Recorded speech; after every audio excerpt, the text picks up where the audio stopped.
Hello guys, അപ്പം നമ്മൾ ജാനക്കുട്ടീനെ വിളിക്കാനായിട്ട് പോവാണ് കേട്ടോ. അപ്പം നമ്മൾ നമ്മുടെ ജാനക്കുട്ടീനെ കൊണ്ടുവരാനായിട്ട് പോവാണ്. ഞാൻ ഒറ്റയ്ക്കാണ് കേട്ടോ പോകുന്നത്. 5 മിനിറ്റ് ദൂരമേ ഉള്ളൂ നടക്കുമ്പോൾ. അപ്പം ഞാൻ അങ്ങോട്ട് പോവാണ്. അപ്പോഴാണ് എനിക്ക് പഴയകാല ഓർമ്മകളൊക്കെ വന്നത് കേട്ടോ. അപ്പം നല്ല വിസിലൊക്കെ ഉള്ള കൊടയാണ്.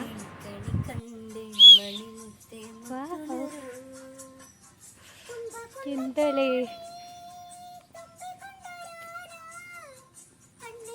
അപ്പം നാളെ കാഞ്ഞങ്ങാട് പോകുന്നതുകൊണ്ട് തന്നെ കുറച്ച് ബാഗൊക്കെ പാക്ക് ചെയ്യാനായിട്ടുണ്ട് കേട്ടോ. ഡ്രസ്സും കാര്യങ്ങളൊക്കെ എടുത്ത് വെക്കാനുണ്ട്. അപ്പോൾ ജാനക്കുട്ടീനെ വിളിച്ച് കൊടുന്നിട്ട് ഫുഡൊക്കെ കഴിച്ചിട്ട് വേണം അതൊക്കെ ഒതുക്കാനായിട്ട്. അപ്പോൾ ജാനക്കുട്ടീനെങ്ങനെ രാവിലെ ഭയങ്കരമായിട്ട് കരഞ്ഞിട്ടാട്ടോ പോയത്. കരഞ്ഞപ്പോൾ എനിക്ക് വിഷമമായിട്ടാണ്. പക്ഷേ അമ്മ കൊണ്ടാക്കി കൊടുക്കുക ചെയ്തത്. പിന്നെ അവൾ ഉച്ച വരെ പോകുന്നുള്ളൂ, അധികം നേരമൊന്നും അംഗനവാടിയിൽ ഇരിക്കുന്നില്ല.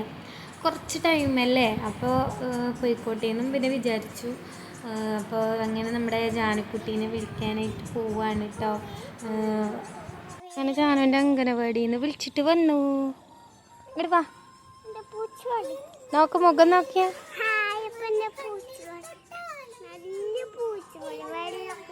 വാ,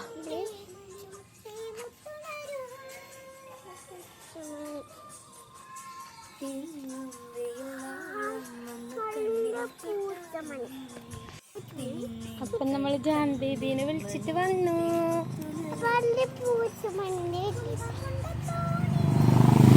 അപ്പം നമ്മൾ ജാനക്കുട്ടീനെ വിളിച്ചിട്ട് വരുന്ന വഴിക്കാണ് കേട്ടോ പീക്കോക്കിനെ കണ്ടത്. നല്ല പീലൊക്കെ ഉള്ള പീക്കോക്കാണ് കേട്ടോ. എനിക്കിതിന് ഭയങ്കര ഇഷ്ടമായിരുന്നു പണ്ടൊക്കെ. ഇപ്പോൾ കോഴിക്കുഞ്ഞുങ്ങൾ നടക്കുന്ന പോലെയാണ് കേട്ടോ നമ്മുടെ മുറ്റത്ത് നടക്കാറ്. അപ്പോൾ ഇപ്പം അങ്ങനത്തെ ഒരു വികാരം തോന്നാറൊന്നുമില്ല. പണ്ടൊക്കെ എനിക്ക് ഭയങ്കര ഇഷ്ടമായിരുന്നു കേട്ടോ. പിന്നെ ജാനക്കുട്ടി ഉണ്ടായ പിന്നെ ഇത് കിടന്ന് കരയുന്ന സൗണ്ട് കേട്ടിട്ട് ജാനു എപ്പോഴും എഴുന്നേൽക്കാറുണ്ട്. അതോടുകൂടി എൻ്റെ ഇഷ്ടം കുറഞ്ഞു കേട്ടോ. കാരണം എൻ്റെ ഉറക്കം പോവുകയാണല്ലോ, എനിക്ക് റെസ്റ്റ് കിട്ടുന്നില്ലല്ലോ, അതുകൊണ്ട് കേട്ടോ. നാളെ കാഞ്ഞങ്ങാട് പോകുന്നതുകൊണ്ട് തന്നെ ഒരുപാട് സാധനങ്ങൾ പാക്ക് ചെയ്യാനുണ്ട്. അതായത് നമ്മുടെ ഡ്രസ്സും കാര്യങ്ങളൊക്കെയാണ് മെയിനായിട്ട് എടുത്ത് വെക്കാനായിട്ടുള്ളത്.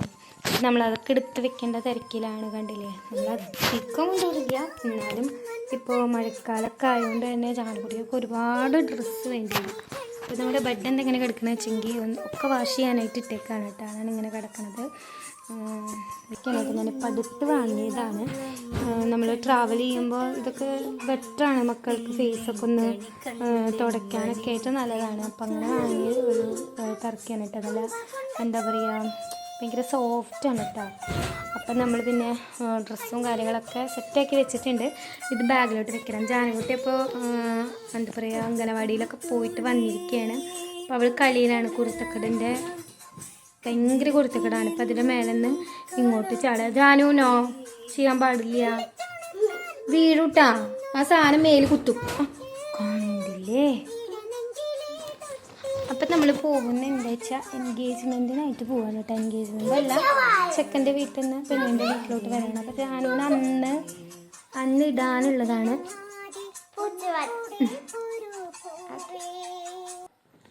അപ്പം അന്ന് ഇടാൻ വേണ്ടിയിട്ട് വെച്ചിരിക്കുന്നത് ഇതാണ് കേട്ടോ. നല്ലൊരു ഇതാണ്, ലഹങ്കയാണ്. എനിക്ക് ഭയങ്കര ഇഷ്ടമായി. നല്ല കളറുമാണ്, നല്ല സിമ്പിൾ ആണ് കേട്ടോ. പക്ഷെ നല്ല രസമുണ്ട് കാണാനായിട്ട്. അപ്പം ഇത് വെക്കാമെന്ന് വെച്ചു. അപ്പം നമ്മൾ ഈ ബാഗാണ് കേട്ടോ കൊണ്ടുപോകുന്നത്. ബാഗ് നിങ്ങൾക്ക് കണ്ടിട്ട് പരിചയം ഉണ്ടാവും. ഞാൻ എവിടെ പോകുമ്പോഴും ഈ ബാഗാണ് കേട്ടോ കൊണ്ടുപോകാറ്. ലഗേജൊക്കെ കൊണ്ടുപോകാൻ പറ്റിയ ബാഗാണല്ലോ. അപ്പം നമുക്ക് ഇതാദ്യം വെക്കാം കേട്ടോ. പിന്നെ കുറേ ബനിയനും ട്രൗസറുകളാണ് കേട്ടോ കൈ പിടിക്കുന്നത്. ഇത് പിന്നെ നമ്മുടെ ഇത് ഇങ്ങനെ, പിന്നെ ഇത് കേട്ടോ. ഇതൊക്കെയാണ് കൈ പിടിക്കാമെന്ന് വെച്ചിട്ടുള്ളത്. പിന്നെ ചെറിയ ട്രൗസറുകളും വെച്ചിട്ടുണ്ട് കേട്ടോ. ജാനക്കുട്ടിക്ക് ഇതൊക്കെ ആവശ്യമാണ്. ഇത് കുറയ്ക്കാൻ നോക്കിയിട്ടും കുറയ്ക്കാൻ പറ്റില്ല, ഇത്രയും വേണം. ഇങ്ങനെ പോയാൽ ഇത്രയും വേണം. അപ്പം അതൊക്കെ വെക്കട്ടെ കേട്ടോ ജാനക്കുട്ടീൻ്റെ. അപ്പോൾ ഗൈസ്, ഇത് നമ്മൾ എക്സ്ട്രാ ബാഗ് കൈ പിടിക്കുന്നുണ്ട്. അപ്പോൾ ഈ പാൻറ്റും അതുപോലെ തന്നെ ഈ ബനിയനും കേട്ടോ.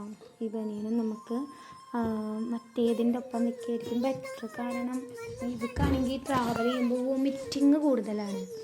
അപ്പം നമുക്ക് എന്തായാലും മാറ്റിപ്പിടിക്കുകയായിരിക്കും നല്ലത് കേട്ടോ. അപ്പം നമ്മളെന്തായാലും ഇത് അതുപോലെ നമ്മുടെ ജോണിൻ്റെ ചെറിയ ടർക്കി സോഫ്റ്റാണ്, പിന്നെ മങ്കി ക്യാപ്പ്, ഇത് മൂന്നും നമുക്ക് വേറൊരു ബാഗിൽ വെക്കാം കേട്ടോ. പിന്നെ എനിക്കിടാനുള്ളതാണ്, പ്രത്യേകിച്ചൊന്നും അധികം കൊണ്ടുപോകുന്നില്ല, കാരണം എനിക്ക് അവിടെ ചെന്നാലും അവരുടെ ഇടാനുണ്ടാവും. അതുകൊണ്ട് ഞാൻ കുറച്ചിത് ഞാൻ അന്ന് ഇടാമെന്ന് വിചാരിക്കുന്നുണ്ട്. പക്ഷെ നിങ്ങൾ കണ്ട് മടുത്തിട്ടുണ്ടാവും. ഒന്നെങ്കിൽ ഇതിടും, അല്ലെങ്കിൽ എന്തെങ്കിലും ചുരിദാർ ഇടും കേട്ടോ. അപ്പോൾ ഇതൊക്കെ ഞാൻ ഡെയിലി വെയറിനായിട്ട് എടുത്തതാണ് കേട്ടോ. ഡെയിലി വെയറിന് ഇടാലോ എന്ന് വെച്ചിട്ട് എടുത്തതാണ്. ഞാനൊരു 4 ജോഡി ഞാൻ കൈ പിടിക്കുന്നുണ്ട്. ജാനുകുട്ടിക്കൊരു 8 എണ്ണം ഞാൻ കൈ പിടിച്ചിട്ടുണ്ട് കേട്ടോ. നമ്മൾ കുറച്ച് ദിവസം സ്റ്റേ ചെയ്യാൻ കൂടിയാണല്ലോ പോകുന്നത്. ഗൈസ് അവളോട് എത്ര പറഞ്ഞാലും കേൾക്കുന്നില്ല കേട്ടോ. നിൻ്റെ നിന്ന് നല്ല അടി കിട്ടിയാലാണ് സെറ്റാവുള്ളൂ. അടി വേണോ? എന്നാ ഇറങ്ങ്. ഗൈസ് എന്നെ കുറച്ച് പേടി എനിക്ക് തോന്നുന്നു ഈ വീട്ടിൽ എന്നെ മാത്രമാണ് അവൾക്ക് ഇത്തിരി പേടിയുള്ളൂ എന്ന് തോന്നുന്നു. അല്ലേ ജാനുവോ? ആരാ ജാനുവിനെ അടിക്കുക കൂടുതൽ, ചീത്ത പറയാരാ? ഇതിന് മെയിൻ റീസൺ എന്താണ് അറിയോ ഗൈസ്? കൂടുതലും എൻ്റെ ഒപ്പമാണ് സ്പെൻഡ് ചെയ്യുന്നത്, എന്നെയാണ് അവൾ ഇറിറ്റേറ്റ് ചെയ്യുന്നത്. അതുകൊണ്ട് എന്താ ചെയ്യുക അല്ലേ? പക്ഷെ ഞാൻ എത്ര ചീത്ത പറഞ്ഞാലും അവൾക്ക് എന്നെ ഭയങ്കര ഇഷ്ടമാണ്. അല്ലേ ജാനോ?